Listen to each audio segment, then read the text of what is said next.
Hello मेरे six class के बच्चों, कैसे हो आप सभी लोग। तो आज हम जो करेंगे वो करने वाले हैं नेक्स्ट वाला जो टॉपिक है। देखो, हम डिफरेंट हैबिटेट्स कर रहे थे, मतलब जो कल वाली हमने की हैं वो कल वाली कर ली हमने। जैसे डेजर्ट एरिया में कैसी हैबिटेशन होती है, एनिमल्स कैसे रहते हैं, और उसके बाद हमने माउंटेन रीजन वाला किया है, उसमें कैसे रहते हैं एनिमल्स। तो आज जो हम करने वाले हैं वो ग्रास लैंड वाली करने वाले हैं। तो ग्रास लैंड के बाद हम ओशियंस वाली करेंगे। तो फिर ये देखेंगे फिर आगे कितना लंबा होता है वीडियो, फिर हम बंद कर देंगे। ठीक है, फिर नेक्स्ट वीडियो में आपको नेक्स्ट करवाऊंगा, क्योंकि आप अभी छोटे बच्चे हो तो इसलिए मैं चाहता हूं कि आपको थोड़ा थोड़ा वीडियो करवा के आपको सारा का सारा मटेरियल प्रोवाइड करवा दूं। तो इसीलिए मैं यहाँ पे इस तरीके से लगा हुआ हूं। तो बेटा अभी जो हम करेंगे ग्रासलैंड करेंगे, तो आपको पता ही है, जो पिछला हम रिवाइज कर लेते हैं थोड़ा बहुत, कि हैबिटेट क्या होता है, जहां पे जो पर्टिकुलर एक एनिमल किसी पर्टिकुलर एरिया में रहता है। ठीक है, अगर हम उसको उठा करके किसी और एरिया में रखेंगे तो वो जा तो मर जाएगा या फिर उसके अकॉर्डिंग जीना सीख लेगा, तो उसको हम अडेप्टेशन बोलते हैं। ठीक है, तो जो मतलब अपने अपने एरिया में रहते हैं, खास एरिया में रहते हैं, तो वहीं पे रहेंगे। ठीक है जी, चलो हम देख लेते हैं ग्रासलैंड में क्या लिखा हुआ है। तो ग्रासलैंड के अंदर क्या लिख रहे हैं, अ लायन। जो लायन होता है, देखो ये ऐसा लायन जो यहाँ पे दिखाया गया आपको, एक शेर लिव इन अ फॉरेस्ट, जंगलों में रहता है। जहां फिर ग्रासलैंड जो कि होता है ग्रासलैंड, जैसे यहाँ पर आप देख सकते हो ग्रासलैंड, जहां पे जो सूखी घास और जो आपको हरी हरी घास जहां पे दिखेगी, जिस जंगलों में दिखेगी, खुला एरिया आपको दिखेगा, वहां पे आपको लायन मिलेगा। ठीक है, तो लायन कभी भी किसी का गुलाम नहीं होता। And is a strong animal, ये स्ट्रॉन्ग एनिमल होता है। That can hunt and kill animal like deer, और ये शिकार भी करता है और एनिमल्स को खा भी जाता है। ठीक है, और ये बांटता भी नहीं है किसी को कि थोड़ा थोड़ा खा लो, किसी को नहीं बांटता। बहुत ज्यादा भूखा आदमी है ये, है ना। चलो, कभी आप जाकर के मांगने नहीं लग जाना। ठीक है, तो फिर पता चले कि आप शेर के पेट में हो। It is light brown in colour, तो इसका कलर दिखाया गया आपको। देखो ये लाइट ब्राउन कलर का होता है। ठीक है, ताकि ये अपने जैसे ये ग्रास लैंड है, इस लैंड के ऊपर ये अगर मान लो कोई इसको मारने आ रहा है या हम पकड़ने आ रहे हैं, तो वहां पे जाकर के छुप जाएगा। और दूसरी बात यह है कि जब ग्रास लैंड में ये बैठा होता है तो इसका पता नहीं चलता कि ग्रास है या फिर ये लाइन बैठा है। जब इसने शिकार करना हो तब भी ये ऐसे ही बैठता है। ठीक है, ताकि जब कोई आ जाए, जब इसको कोई शिकार मिले, हिरण वगैरह आ जाए, तब उसको पता ना चले कि यहाँ पे शेर बैठा है, और फिर ये एकदम से झपट से उसको खा जाता है। ठीक है, तो देखो वही ये लिखा हुआ है, the light brown colour, look at the picture of a lion, that of deer, how are I placed in face of for these two animals। देखो ये तो वैसे ही है, एक डियर भी आपको दिखाया गया बेचारों ने। चलो, are they in the front or on the side of the, यार ये क्या क्वेश्चन बढ़ रहे हैं, हम तो मेन बातें पढ़ेंगे। ठीक है, lion have long claws, अब इसके पंजे बहुत बड़े बड़े होते हैं। ठीक है, तो in their front legs, जो इसकी आगे वाली लेग्स होती हैं वहां के जो पंजे होते हैं वो बड़े बड़े होते हैं, स्ट्रॉन्ग होते हैं। that can be withdraw inside the toss, ताकि ये एकदम से देखो छाले लगाता है, ये छलांगे लगाता है, दौड़ता है, तो उसी की वजह से दौड़ता है। ठीक है, वो स्ट्रांग होते हैं और कभी ये टूटते ताटते नहीं है। कहीं सोचो कि ये फिसल गया बेचारे का, हड्डी पैर टूट गया, ऐसा नहीं होता। तो do the features of a lion help it in any way to survive. तो it light brown colour help to hide, देखो यहाँ पे लिखा हुआ है। तो ये जो इसका कलर होता है, ब्राउन कलर होता है, वो इसको हाइड करने में, छुपाने में हेल्प करता है ग्रास लैंड में। ठीक है, व्हेन इट हंट, जब इसने शिकार करना होता है प्रे का, तो ये प्रीडेटर माना जाता है। इसको प्रेडेटर बोलते हैं, और प्रे जो होते हैं वो शिकार होते हैं। ठीक है, अब मैं आपको ये प्रेडेटर और प्रे के बारे में समझाता हूँ, ये होता क्या है, आपको ऐसे नहीं बताऊंगा। ठीक है, अब देखो मान लो आपको मैं मार रहा हूँ, ठीक है, बहुत मार रहा हूँ, जब आपको कोई मार रहा है, जब आप किसी को मार रहे हो, तो वो जो मार खा रहा है वो आदमी क्या कहेगा, बस करो सर, बस करो, हमें मत मारो, हमें मत मारो। वो प्रे करेगा ना, वो आपसे हाथ जोड़ेगा ना कि ना मारो मेरे को, मत मारो, चोट लग रही है मेरे को, दुख लग रहा है, ऐसे बोलेगा ना बेटा। वो बेचारा है ना बेचारा, तो वो प्रे करने वाला जो कमजोर होता है। ठीक है, जो कमजोर होता है वो प्रे, उनको प्रे बोलते हैं। वो जो ताकतवर होता है उसको प्रीडेटर बोलते हैं। अब बात क्लियर हो गई ना। देखो हर एक वर्ड को अगर समझोगे तो सारा कुछ क्लियर हो जाएगा। ठीक है बेटा, तो the eyes in front of the face allow it have to correct idea about the location of its prey. तो इस तरीके जब वो हाइड होता है, जब वो जंगलों में जैसे ये सूखी सूखी घास में वो छुप जाता है, तब वो आइडिया लगाता है कि प्रे उससे कितनी दूर है। जब प्रे नजदीक आ गया, जब प्रे नजदीक आया, अब प्रे का पता चल गया ना। प्रे होता है कमजोर व्यक्ति या कमजोर एनिमल, ठीक है, जिसपे हम हमला करेंगे उसको बोलते हैं प्रे, ठीक है। और जो हमला करेगा, जो ताकतवर होता है, उसको हम प्रीडेटर बोलते हैं। A deer is another animal live in forest grassland. और डियर भी होता है वो ग्रासलैंड, वो भी ग्रासलैंड में रहता है। इसीलिए तो जो शेर और डियर होते हैं, इनका असल में आप ज्यादातर देखते हो कि शेर ने हिरण का शिकार कर लिया, क्योंकि ये दोनों ग्रासलैंड में ही रहते हैं, खुले एरिया में रहते हैं। It strong teeth. अब इसके जो शेर होता है उसके स्ट्रॉन्ग टीथ होते हैं, सॉरी मैं बात कर रहा हूँ डियर की बात कर रहा हूँ, तो डियर के जो टीथ होते हैं वो स्ट्रांग होते हैं, ताकि और जाके ये जो सूखी सूखी घास होती है उसको खा सके। देखो, chewing hard part plant stem of the forest. जो प्लांट्स होते हैं उसके जो हार्ड पार्ट होते हैं और जो घास होती है उसमें जो खाने वाली कोई चीज होती है हार्ड, उसको अच्छे तरीके से खा जाए। A deer need to know about the presence of predator. अब देखो डियर है, अब डियर को कैसे पता चलेगा कि कोई प्रीडेटर बैठा है, कोई शिकारी बैठा है मेरा शिकार करने के लिए, ठीक है। In order to run away from them and not become them prey. और दूसरी बात यह भी देखो, जब भी कोई शिकार, देखो जब भी कोई शेर शिकार करेगा डियर का, तब एक आपको चीज बता रहा हूं कि डियर की जो रफ्तार होती है वो शेर से भी ज्यादा हो जाती है। अब अगर मैं बात कहूं कि मान लो कि कई बार ऐसा हो जाता है, देखो अगर डर है ना, अगर मान लो आपके पीछे, देखो आपको कुछ दौड़ना नहीं आता, ठीक है, आप बोलो कि मेरे को दौड़ना नहीं आता, लेकिन मान लो आपके पीछे कुत्ते पड़ जाएं, तो आपकी जो नॉर्मल रफ्तार होती है वो दुगनी तिगनी चौगनी हो जाती है, ठीक है। उसी तरीके से जो डियर होता है वो तेज भागता है, ठीक है। Has long year. देखो इसके कान बड़े बड़े होते हैं, ठीक है। हियर मूवमेंट, ये सुन लेता है, ये शेर की आवाज सुन लेता है, शेर का हल्का हल्का भी साउंड ये सुन लेता है, तो इसको पता चल जाता है कि ये शेर ना मेरे इर्द गिर्द बैठा है, यहीं पे बैठा होगा वो, ठीक है।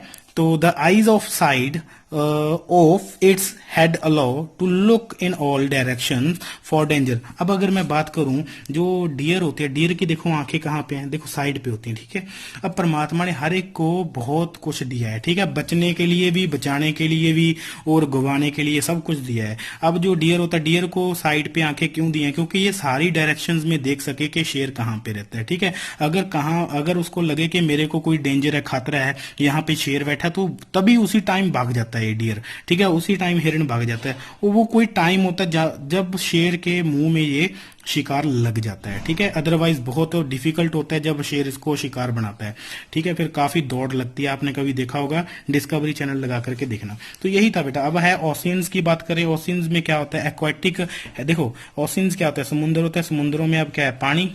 तो समुद्रों में क्या होता है, पानी होता है। तो पानी में अब जो जीव रहेंगे उनको एक्वाटिक एनिमल्स बोलेंगे, ठीक है। पानी में रहने वाले एक्वाटिक हो गए। एक्वा मींस वाटर होता है, ठीक है। सम एक्वाटिक हैबिटेट। अब पानी में रहने वाली हैबिटेट कैसी होती है उसके बारे में देखेंगे। जैसे मैंने आपको पहले भी बताया हुआ है कि जो फिश होती हैं उनकी स्ट्रीमलाइन बॉडी होती है, जो वो आगे से भी नैरो होता है और पीछे से भी नैरो होती है। जैसे मैं आपको भी बना के दिखाता हूँ, तो देखो जो फिश होती है वो आगे से भी नैरो और पीछे से भी नैरो, इस तरीके से होती है, ठीक है। बिचकार में से ब्रॉड होती है, चौड़ी होती है, लेकिन आगे से और पीछे से क्या होती है, नैरो होती है। और ऐसी बॉडी को हम स्ट्रीमलाइन बॉडी बोलते हैं। ये ऐसा क्यों होता है, ताकि पानी का जो प्रेशर है इनको रोके ना, ठीक है। अगर ऐसे सीधी होगी ये, ठीक है, अगर ऐसे सीधी होगी, अगर आप पानी में इस तरीके से आप हाथ में लगाओ मारोगे तो पानी रोकेगा आपको, ठीक है। पता है ना आपको, कभी करके देखना, बकेट में पानी भर के आप ऊपर ऐसे हाथ मार के देखना, तो पानी का जो सरफेस है वो आपके हाथ के सरफेस को रोकेगा। अगर आप पानी में इस तरीके से लगाओगे तो आपको रोकेगा नहीं, आपका जो हाथ है वो इजीली अंदर जाएगा पानी के।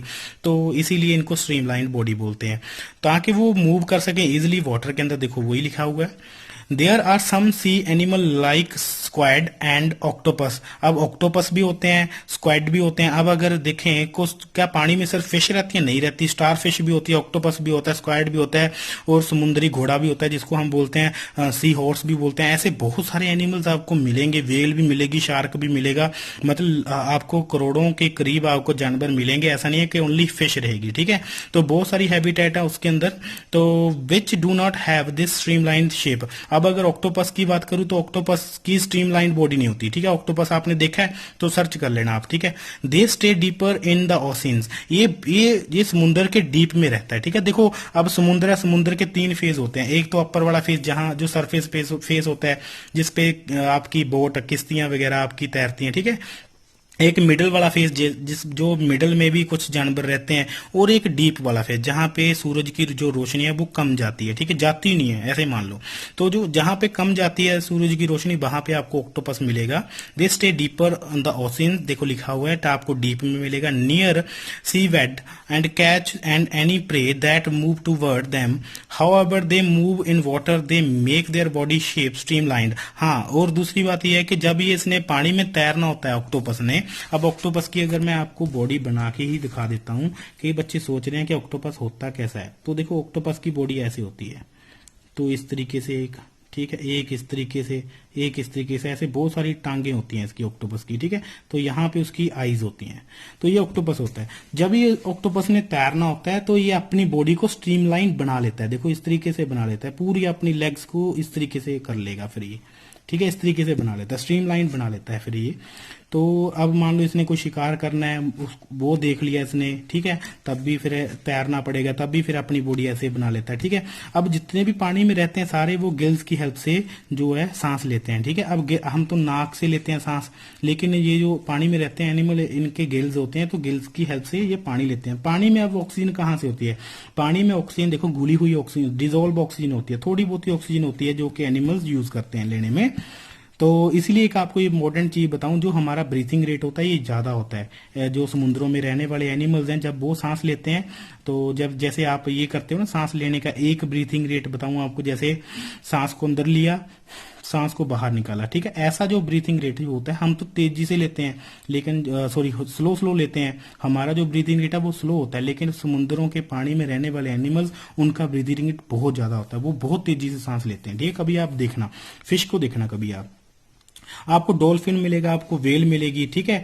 और ये देखो क्या लिखा हुआ, सम एनिमल्स लाइक डॉल्फिन, आपको वेल्स भी मिलेंगी, दे डू नॉट हैव, इनके अब क्या नहीं होता वो देख लेते हैं, इनके गिल्स नहीं होती। अब अगर इनके गिल्स नहीं है, मैंने आपको बोला पानी में रहने वाले जानवर सभी क्या करते हैं, गिल्स का इस्तेमाल करते हैं सांस लेने के लिए, लेकिन वेल और डॉल्फिन का बताया इन्होंने कि यहाँ पे गिल्स नहीं होते। तो क्या होता है, यहाँ पे ब्लो होल्स होते हैं, नोस्ट्रिल्स होते हैं। नोस्ट्रिल मतलब जैसे नाक का, जैसे आपने गाय देखी होगी, जो आपने बफेलोज देखी, बफेलो का नाक देखा, कितने बड़े बड़े चौड़ी चौड़ी नासें होती हैं ना, नासें, वो नोस्ट्रिल होता है, वैसे वैसे ही इनके भी होता है। तो they are located on the upper part of the body of their head, head के ऊपर इनके ये नोस्ट्रिल्स होते हैं, ब्लो होल्स बोलते हैं इनको। They allow them breathe in the air and, देखो जब भी ये, देखो मैं आपको चीज बता रहा हूं, जब भी वेल होती है, वेल सरफेस से बाहर आकर के अपने हेड को बाहर निकाल के, जो इसका नाक होता है, जो इसका नोस्ट्रिल बताया मैंने अभी, इसको पानी से बाहर निकाल के जो एयर में जो होती है ना ऑक्सीजन, उससे वो सांस लेती है, ठीक है। अब देखो वेल इतनी बड़ी है, डॉल्फिन इतनी बड़ी है, अगर समुद्र के पानी का सांस लेने लगी तो समुद्र की जितनी ऑक्सीजन है वो तो सारी यही यूज कर लेगी। तो परमात्मा ने हर एक चीज को बड़े ध्यान से बनाया है, ठीक है जी। अगर बात समझ में आ रही है तो कमेंट में लिख दिया करो। तो इसलिए ये क्या करती है, समुद्र के जो सरफेस होता है, पानी का जो सरफेस होता है, वहां पे ही स्विम करती है, अदरवाइज ये स्विम नहीं करती, ठीक है। अदरवाइज अगर अंदर चली जाएगी फिर सांस कैसे लेगी फिर, और थोड़ा सा ये सांस जैसे होता है ना, ये रोक लेती है ताकि पानी के अंदर भी जा सके ये। They can stay inside water for a long time without breathing, देखो लिखा हुआ है ना, तो पानी के अंदर भी काफी समय तक ये बिना सांस लिए रह सकती है। They can come out to the surface from time to time और टू ब्रीथ इन एयर। अब ये देखो पानी से अब ये बाहर तभी आएगी जब इसको सांस की जरूरत है, ठीक है। तो यहाँ पे लिखा हुआ है, और इसमें कुछ भी नहीं होता। और आगे पॉन्ड एंड लेक्स जो स्टार्ट हो गया वो हो गया, तो ये हम नेक्स्ट वाली वीडियो में कर लेंगे, वीडियो लंबा बन जाएगा। तो अभी के लिए बस इतने ही बेटा, अगर समझ में आता तो कमेंट कर दिया करो, ठीक है। Thank you so much.